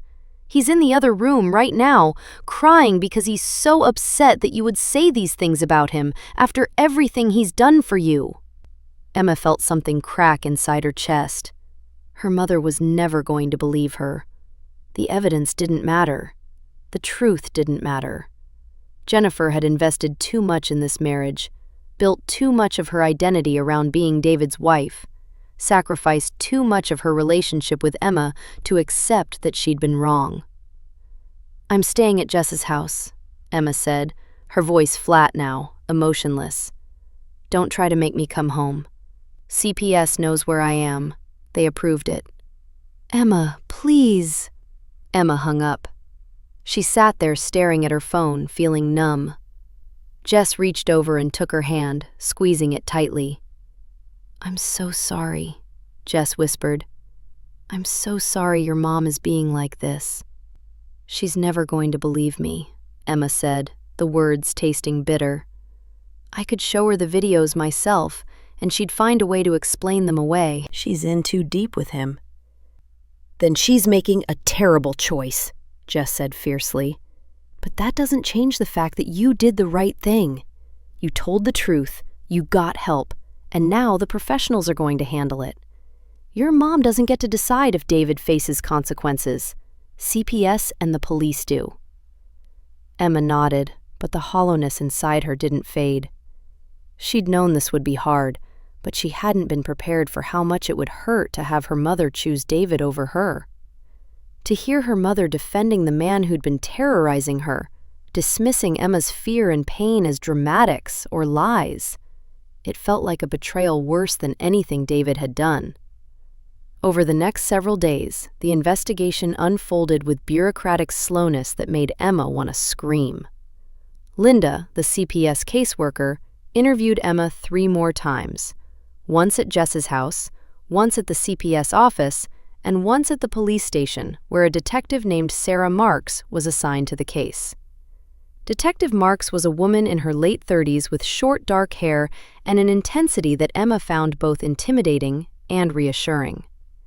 She reviewed all the camera footage, took statements, asked Emma dozens of questions about David's behavior, his patterns, his threats, his manipulation tactics. "This is some of the best documentation I've seen in a case like this," Detective Marks told Emma during one of their interviews. "Usually, with non-physical abuse, it comes down to he said, she said, and that's incredibly difficult to prosecute. But you've given us clear video evidence of pattern and behavior. That's going to be crucial." "Can you arrest him?" Emma asked. "Can you make him leave my house so I can go home?" Detective Mark's expression turned sympathetic. "It's not that simple. What your stepfather did is definitely wrong, and it's definitely criminal behavior. Specifically, we're looking at charges of voyeurism and invasion of privacy. But the wheels of justice turn slowly. We need to build a solid case, which means we need to interview witnesses, verify the authenticity of the video footage, get statements from your mother and stepfather." "My mom won't help," Emma said bitterly. "She's on his side. She thinks I made all this up." "She may change her mind when confronted with the evidence directly," Detective Marks said. "Denial is a powerful thing, but sometimes seeing is believing. We're going to request that she come in for an interview and watch the footage herself." That interview happened 2 days later. Emma wasn't present for it. Linda and Detective Marks thought it would be better if Jennifer could speak freely without Emma there. But Linda called Emma afterward to fill her in. "Your mother watched the videos," Linda said, her voice heavy. "And Emma, I'm not going to lie to you. Her reaction was complicated. She was clearly shaken by what she saw. She cried, she expressed disbelief, but she also continued to make excuses for David's behavior. She suggested that maybe he didn't realize what he was doing, that maybe it was innocent, and the camera angles made it look worse than it was." Emma felt her stomach sink. "So she still doesn't believe me." "I think part of her believes you," Linda said carefully, "but she's not ready to fully accept it yet. She's in denial, which is common in these situations. She's going to need time to process." "We don't have time," Emma said, frustration rising in her voice. "What about David? Is he being arrested? Is he being charged?" "We're working on it," Linda said. "Detective Marks is building the case, but David has hired a lawyer, a very expensive one, and they're already trying to discredit the evidence and your testimony." "How can they discredit video evidence?" Emma asked. "They're claiming the cameras were illegally installed without consent, that the footage could have been edited or manipulated, that your stepfather had legitimate reasons to be in your room, since he owns the house," Linda explained. "They're also claiming that you have a history of behavioral problems and resentment toward your stepfather, suggesting that you fabricated this entire situation to get attention or to sabotage your mother's marriage." Emma felt like she'd been slapped. "That's insane! How can they say that when there's literal video of him watching me change clothes?" "Because this is how defense attorneys work," Linda said gently. "Their job is to create reasonable doubt, to make the jury or judge question the narrative. It doesn't mean they'll succeed, but it does mean this is going to be a fight. Are you prepared for that?" Emma thought about her mother's phone call, the disbelief in Jennifer's voice, the way she'd defended David even when confronted with evidence. She thought about David himself, charming, manipulative, always 3 steps ahead. She thought about the fact that she was a teenager accusing a respected businessman of crimes that left no physical evidence in a system that notoriously failed to protect girls like her. "I don't have a choice," Emma said quietly. "If I give up now, he wins, and I can't let him win." "That's the spirit," Linda said. We're going to fight this together. You're not alone." But Emma felt alone. Desperately, crushingly alone. She was staying at Jess's house, sleeping on an air mattress in her friend's room, living out of a duffel bag of clothes she'd grabbed during a supervised visit to her house to collect her things. Her mother wasn't speaking to her beyond terse text messages coordinated through Linda. Her friends at school had heard rumors about what was happening, small town, big gossip, and some of them looked at her with pity, while others whispered behind her hands. The worst part was that David was still living in her house, still sleeping in the bedroom next to what used to be Emma's room, still going to work every day like nothing had happened. Because until charges were formally filed and a court case proceeded, he was presumed innocent. Innocent. The word made Emma want to scream. 2 weeks after Emma's initial report, Detective Marks called with an update. "We're going to move forward with charges," she said. "Multiple counts of voyeurism, invasion of privacy, and child endangerment. The district attorney's office has reviewed the evidence and believes we have a strong case. Your stepfather will be formally arrested and arraigned within the next few days." Emma felt a surge of fierce satisfaction. What happens then? He'll be booked, he'll post bail most likely, his lawyer will make sure of that, and then we'll proceed toward a preliminary hearing and potentially a trial. I need to be honest with you, Emma. This process could take months, possibly over a year, and it's going to be emotionally exhausting. You'll have to testify. You'll be cross-examined by his defense attorney. They're going to try to make you look unreliable or vindictive. "Let them try," Emma said, steel in her voice. "I have the videos. I have the truth. They can try to discredit me all they want, but they can't change what's on those recordings." "That's the right attitude," Detective Marks said. "But I also want to make sure you have support. Are you seeing a therapist? Do you have someone to talk to about the trauma you've experienced?" Emma hadn't thought about therapy. She'd been so focused on gathering evidence and getting justice that she hadn't stopped to process the emotional toll of what she'd been through. But now that Detective Marks mentioned it, Emma realized she probably needed it. She barely slept. She had nightmares when she did sleep. She flinched at unexpected sounds. She couldn't relax, couldn't feel safe, even in Jess's house where David couldn't reach her. "I'll look into it," Emma said. "Please do. Linda from CPS can help you find someone who specializes in trauma and abuse. You're going to need tools to cope with what's coming." David was arrested on a Wednesday morning. Emma wasn't there. She was at school, sitting in calculus class, when she got a text from Linda. "He's in custody. Arraignment scheduled for tomorrow." Emma excused herself to the bathroom and locked herself in a stall, where she finally let herself cry. Not sad tears, relieved tears, vindicated tears, tears that came from months of fear and violation finally being acknowledged as real, as wrong, as criminal. He'd been arrested. Someone in authority had looked at the evidence and said, "This is not okay. This man broke the law." It felt like the first real breath Emma had taken in months. But the relief was short-lived. David posted bail the same day, $50,000, which his lawyer arranged within hours. By that evening, he was back at Emma's house, back in his life, back to playing the victim.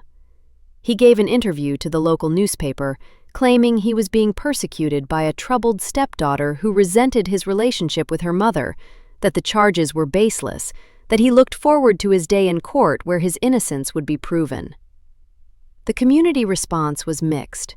Some people, particularly those who knew Emma and her mother, expressed support and concern. But others, especially those who knew David professionally, came to his defense. They wrote letters to the newspaper editor describing David as a pillar of the community, a generous donor to local charities, a man of integrity who would never do what he was being accused of.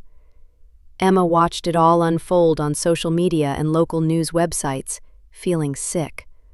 The court of public opinion was dividing, and she was being judged by people who'd never met her, who knew nothing about what she'd endured, who saw her as a teenage troublemaker rather than a victim. It was a glimpse of what the actual trial would be like, and it terrified her. The preliminary hearing happened 3 weeks later. Emma had to attend, had to sit in a courtroom and watch David sit at the defense table with his expensive lawyer, looking somber and respectful in a perfectly tailored suit. Jennifer sat in the gallery behind David, her face a mask of conflicting emotions: grief, anger, confusion, betrayal. The prosecutor, a woman named Patricia Chen who specialized in sex crimes and child abuse cases, presented the evidence methodically. She played clips from the camera footage on a large screen in the courtroom, showing David entering Emma's room repeatedly, showing him watching her, showing him going through her belongings when she wasn't home. Emma watched her mother's face as the videos played. Jennifer's expression crumbled with each clip, tears streaming down her face, her hand covering her mouth as if she might be sick. For the first time, Emma saw her mother truly confronting the reality of what David had done, not through Emma's words, which could be dismissed as dramatic or misunderstood, but through undeniable visual evidence. David's lawyer, a shark-like man named Robert Harding, objected repeatedly to the videos being shown, claiming they were obtained illegally and should be inadmissible. But Judge Patricia Morales, a stern woman with no patience for manipulation, reviewed the relevant laws and determined that the videos were admissible. Emma had installed cameras in her own room, in a space where she had a reasonable expectation of privacy, and had captured someone violating that privacy. The recordings were legal. The judge ruled that there was sufficient probable cause to proceed to trial. David would face multiple charges, and a trial date was set for 4 months in the future. As they left the courthouse, Emma saw her mother standing outside, alone, looking lost. Jennifer caught Emma's eye, and for a moment, they just stared at each other across the courthouse steps. Then Jennifer walked over, slowly, as if she was afraid Emma might run away. "Emma," Jennifer said, her voice hoarse, "can we talk, please?" Emma looked at Linda, who nodded. "I'll be right over there if you need me." Jennifer and Emma moved to a quiet corner of the courthouse grounds. For a long moment, neither of them spoke. "I watched the videos," Jennifer finally said. "All of them. Not just what they showed in court, but everything. The detective made me sit through all of it. And Emma, Her voice broke. "I'm so sorry. I'm so sorry." Emma felt tears burning in her eyes, but she held them back. "Are you sorry you didn't believe me? Or are you sorry you got caught ignoring what was happening?" Jennifer flinched. "Both. All of it. I should have believed you the first time you told me something was wrong. I should have protected you. I should have put you first, and I didn't. I chose my own happiness over your safety, and I will regret that for the rest of my life." "You're still with him," Emma said flatly, noting the wedding ring still on Jennifer's finger. "You still live in that house with him. So how sorry can you really be?" "I'm leaving him," Jennifer said quickly. "I filed for divorce this morning. I've moved into a hotel until I can find an apartment. I can't stay with him, Emma. Not after seeing what he did. Not after understanding what you went through while I was defending him." Emma felt something crack in her chest, the hard shell she'd built around herself to survive her mother's betrayal. "Do you believe me now? Really believe me?" "Yes," Jennifer said, tears streaming down her face. "I believe you, and I'm horrified that I ever doubted you. You came to me for help, and I failed you in the worst possible way. I don't know if you can ever forgive me, and I wouldn't blame you if you couldn't. But I want you to know that I'm on your side now. I'm going to testify against him at the trial. I'm going to tell the jury about the times I dismissed your concerns, the times he manipulated me into doubting you, I'm going to make this right. Emma wanted to forgive her mother. She wanted to fall into Jennifer's arms and feel safe again, feel like they were on the same team. But trust, once broken, doesn't heal instantly. I need time, Emma said quietly. I need time to trust you again. You broke something when you chose him over me, Mom. I don't know if it can be fixed. I know, Jennifer said, and I'll wait as long as it takes. But Emma, please come home. Not to David's house. I'm done with that place. But let me get us an apartment. Let me try to rebuild our life. You shouldn't have to live with Jess's family indefinitely. Emma thought about it. Part of her wanted nothing more than to have her mother back, to return to the simple life they'd had before David. But another part of her was terrified. Terrified of trusting Jennifer again, only to be let down. Terrified that her mother would change her mind and go back to David. Terrified that the damage was too deep to repair. Let me think about it, Emma said. I need to talk to Linda and Detective Marks. I need to make sure it's safe. Of course, Jennifer said. Whatever you need. I love you, Emma. I never stopped loving you, even when I was being blind and stupid. I love you, and I'm going to spend the rest of my life making this up to you. Emma nodded, not trusting herself to speak, and walked back to where Linda was waiting. As they drove away from the courthouse, Emma looked back to see her mother standing alone, watching them leave, looking broken and small, and nothing like the strong, confident woman who'd raised Emma for all those years. David had broken both of them in different ways. But maybe, just maybe, they could heal. If Emma could find it in herself to forgive. The months leading up to the trial were a strange purgatory. Emma moved into a small 2-bedroom apartment with her mother, a compromise that Linda and Detective Marks agreed was safe, especially with David under a restraining order that prohibited him from contacting Emma or coming within 500 feet of her. Living with Jennifer again was awkward at first. They circled each other like strangers, unsure how to rebuild a relationship that had been so thoroughly damaged. Jennifer started therapy, individual counseling to work through her guilt and the manipulation she'd fallen victim to.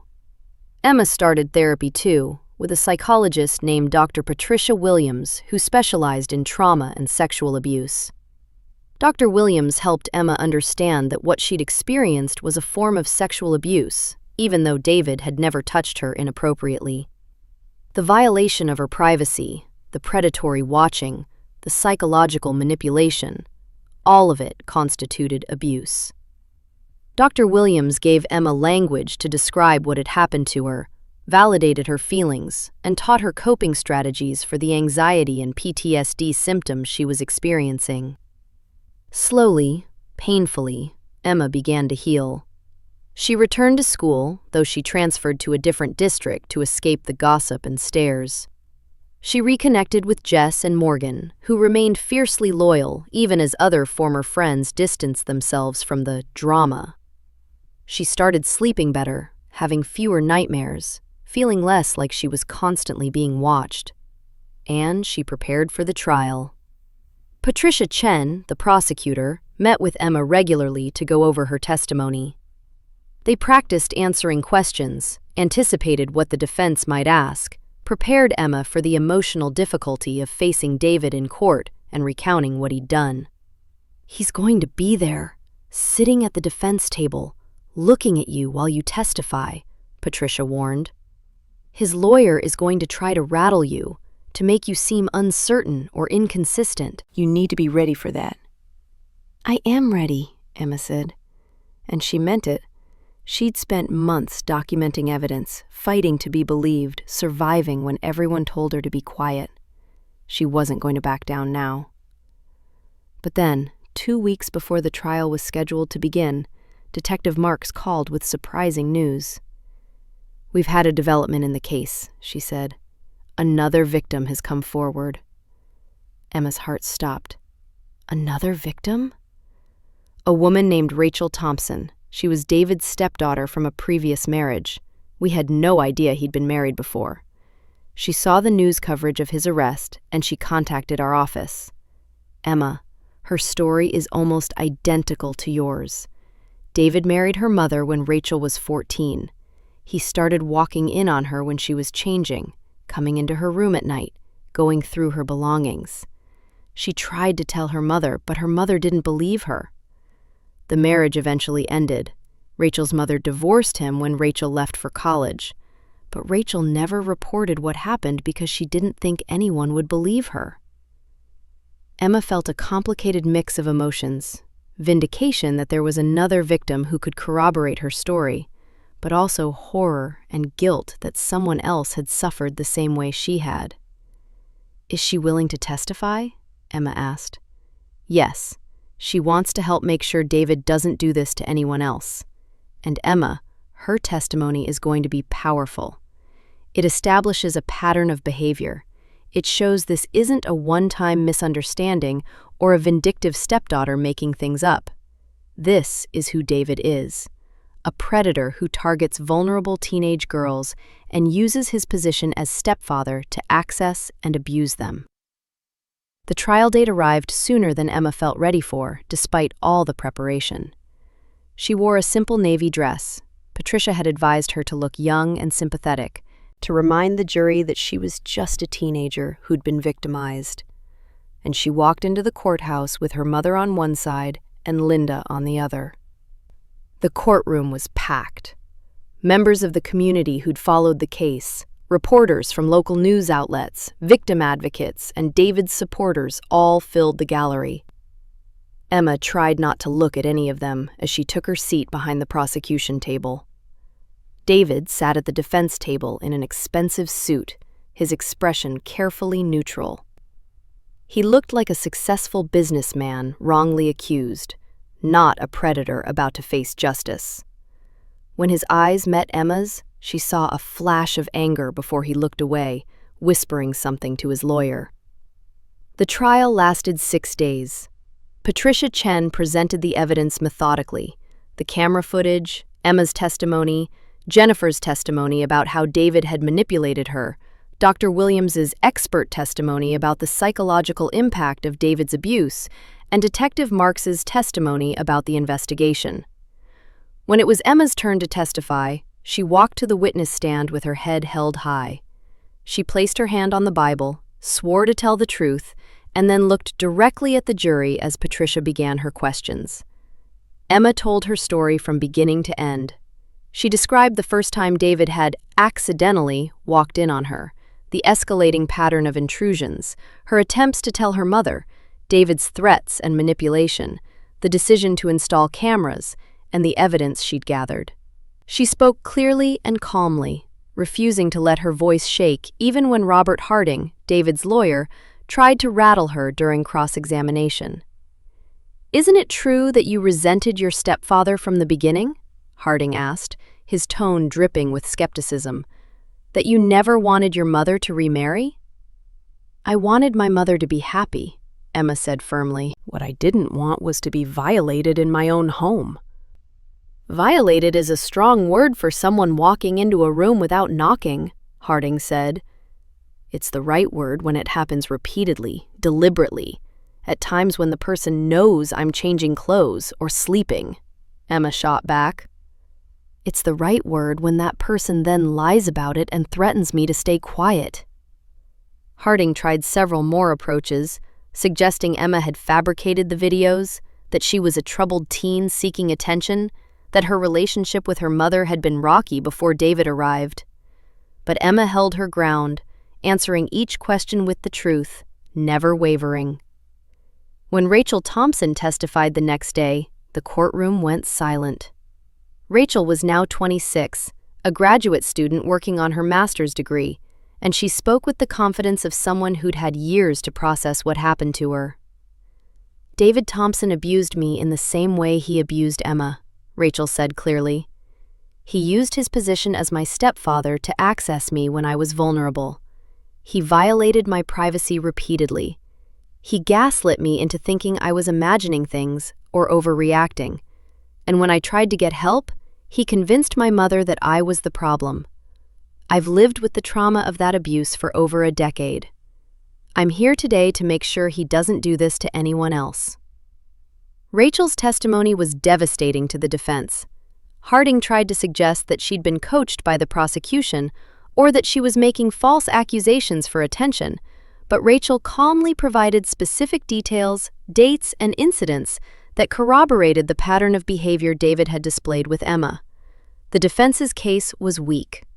They called character witnesses, David's colleagues and friends who testified that he was a good man, a respected professional, someone who would never do what he was accused of. But none of them had lived with him. None of them had seen behind the mask. David himself took the stand, and that's when Emma saw the mask slip completely. Under Patricia's cross-examination, David tried to maintain his innocent victim persona, but his frustration and anger kept breaking through. When Patricia played the camera footage and asked him to explain why he was entering Emma's room so frequently, David claimed he was just being a good parent, checking on her, making sure she was safe. "By watching her change clothes?" Patricia asked. "I wasn't watching her change clothes," David said, his voice rising. "Those videos are taken out of context. You can't see the whole room. You don't know what I was looking at." "We can see exactly what you were looking at, Mr. Thompson," Patricia interrupted. "We can see your eyes fixed on Emma's partially clothed body. We can see you lingering in the doorway. We can see you returning again and again, always at the exact moments when she was most vulnerable. How do you explain that?" "She's a teenager with a grudge," David snapped, his composure finally cracking. "She never wanted me in her life, and this whole thing is a setup to destroy my relationship with her mother and ruin my reputation. Those cameras were illegal, and this entire case is built on fabricated—" "The cameras were legal, Mr. Thompson, as Judge Morales already ruled," Patricia said. "And there's nothing fabricated about the footage. That's you, clearly identifiable, entering Emma's room without permission, violating her privacy, engaging in predatory behavior. And now we have testimony from another of your victims, Rachel Thompson, who experienced the exact same pattern of abuse. How do you explain that?" David had no good answer. He stammered, grew defensive, ultimately came across to the jury as exactly what he was, a predator backed into a corner, his carefully constructed lies falling apart under scrutiny. The closing arguments were powerful. Patricia spoke directly to the jury, asking them to consider the evidence, to look at the pattern of behavior, to believe the victims who'd had the courage to come forward. Emma Hartley was a 15-year-old girl who should have felt safe in her own home, Patricia said. Instead, she lived in fear, constantly monitored and violated by the man who was supposed to be a father figure to her. When she tried to get help, she was dismissed and disbelieved. So she did something incredibly brave. She documented the abuse. She gathered evidence, and she refused to stay silent. Rachel Thompson lived through the same nightmare years earlier, and she's had to carry that trauma alone because she didn't have the evidence Emma had. Today, you have the opportunity to hold David Thompson accountable for his actions, to tell these young women that their suffering mattered, that their voices matter, that their truth is believed. I'm asking you to deliver a verdict that reflects the evidence you've seen and the testimony you've heard. Find David Thompson guilty. The defense's closing argument was a desperate attempt to create reasonable doubt. Harding painted Emma as a vindictive teenager and Rachel as an opportunist, suggested the prosecution was overreaching, claimed there were innocent explanations for everything. But even as he spoke, Emma could see that the jury wasn't buying it. They'd seen the videos. They'd heard two victims tell nearly identical stories. They knew the truth. The jury deliberated for less than 3 hours. When they returned to the courtroom and the foreman stood to deliver the verdict, Emma held her breath. On the count of voyeurism in the first degree, we find the defendant guilty. Emma felt her mother grab her hand, squeezing